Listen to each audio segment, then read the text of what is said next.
Байдылда Сарнагоев, ырларыма.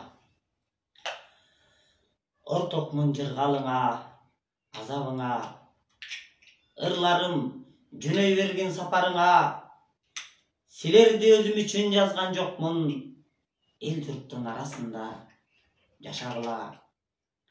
Байкабай күн батканын, таң атканын, баарымды уйку көрбөй жараткамын, этимди эл караткан жер каратып, окуган окурманды жататпагын.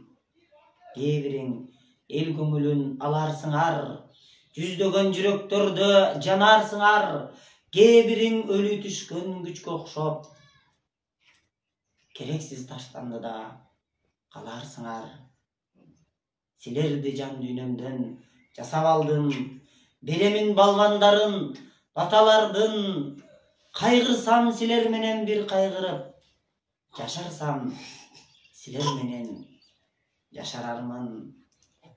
Туурабай чардаганын бакалардын, ар бириң өз-өзүнчө атак алгын. Учкула уяңардан перзенттерим, силердин атаңармын, апаңармын.